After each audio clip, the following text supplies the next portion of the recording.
1938 का के द्वारा गठित है और हमारा स्पष्ट मानना है कि राष्ट्रीय अनुसूचित जनजाति आयोग अनुसूचित जनजातियों के संरक्षण के लिए एक गठित संवैधानिक निकाय है। आयोग अपनी कार्यविधि स्वयं निर्धारित करती है और संविधान के तहत इस आयोग को अनुसूचित जनजातियों को संविधान, किसी कानून अथवा सरकारी आदेश के तहत संरक्षण और सुरक्षण, जिसको हम प्रोटेक्शन और सेफगार्ड का क्रियान्वयन का अन्वेषण करने का अधिकार प्राप्त है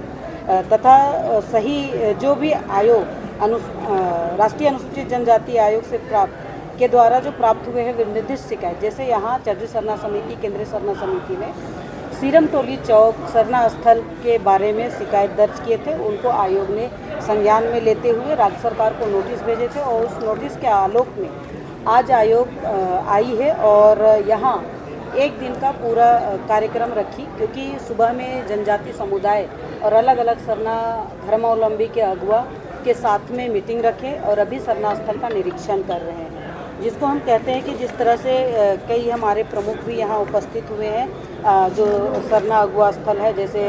जगलाल पाहन जी है, गीता श्री उरांव जी है, गंगोत्री कुजूर जी है, बबलू जी हैं, फुलचंद जी है, आरती कुजूर है, कुलरेशी मुंडा है, ऐसे निरंजना हेरन टुप्पो है, नकुल तिर्की है, विद्यासागर क्रिकेटा है, सनी टुप्पो है, सूरज जी है, प्रदीप जी है, ऐसे करके तमाम संगठन के लोग आए हैं। मैं इतना कहना चाहती हूँ कि जब भी आयोग के पास में संज्ञान में आता है तो विशेषकर वो पूरा डिटेल्स जानकारी भी मांगती है, जिसमें डिटेल्स प्रोजेक्ट रिपोर्ट जो सरकार ने किया है उसको भी डिमांड करेंगे। दूसरा, जिस तरह से प्रिंसिपल ऑफ नेचर जस्टिस आपने किया या नहीं किया, समन्वय बनाया या नहीं बनाया जनजाति समुदाय के साथ, ये भी सरकार एक बार पूछेगी। साथ में जो जितना भी काम वहाँ चल रहे हैं, फ्लाईओवर का रैंप उतरने की बात है और आदिवासी समाज का जो पूजा स्थल है उनका संरक्षण की बात है, तो आयोग के सामने जब संज्ञान में आती है तो जब तक वहाँ जब तक उनका अन्वेषण होता है, जांच होती है, आयोग के सामने शिकायत रहती है, तब तक सरकार वहाँ भी किसी तरह का कोई विकास काम नहीं कर पाएंगे, क्योंकि हमारा कानून में प्रावधान है 10(8) को अगर आप पढ़ेंगे तो एसटी कमीशन से बिना अनुमति का किसी तरह का कोई कार्रवाई नहीं कर सकते हैं जब तक आयोग में जांच है। तो आयोग को सरकार को हम रिक्वेस्ट भी करेंगे कि जब आयोग में ये विषय है, जब तक आयोग इसको पूरी तरह से निदान नहीं कर सकती है, नहीं की है और सरकार के साथ हमारी बैठक नहीं हुई है, तब तक अभी 3 दिन तक आयोग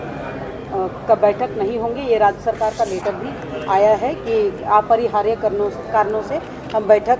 नहीं कर पा रहे हैं, स्थगित किया जाता है, ये सरकार ने कही है। तो हमने सरकार की बात को ध्यान में रखते हुए आज जो सरकार के साथ बैठक थी उनको रोक दिया और हमारे अधिकारी भी रात में जो आने वाले थे एयरपोर्ट से वापस भी गए हैं, लेकिन अगली जो आयोग और सरकार की डिस्कशन होने के बाद ही आगे का कार्रवाई होगा, यह सरकार से आग्रह है। आदिवासी समाज निरंतर जो सीरम टोली के सामने रैंप उतारा है उसको हटाने के लेकर लगभग 4 महीने से आंदोलनरत हैं हम लोग, और हम लोग का कभी आदिवासी समाज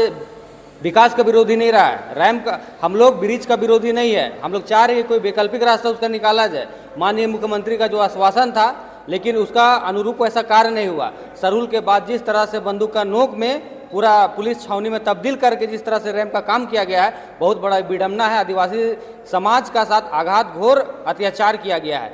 हम लोग राष्ट्रीय अनुसूचित जनजाति आयोग कमीशन से हम लोग बहुत उम्मीद लगा के बैठे हैं कि आज जो हेमंत सरकार हम लोग के साथ अनदेखा कर रही है, उसको लेके श्री आशा लकड़ा जी ने आयोग के अनुसूचित जनजाति कमीशन की जो मैडम है आशा लकड़ा जी, उनसे बहुत बड़ा उम्मीद है हम लोगों को कि इस मुद्दे पर और जो भी झूठा हम लोग के ऊपर केस मुकदमा हुआ है उन सबको निपटा देगी।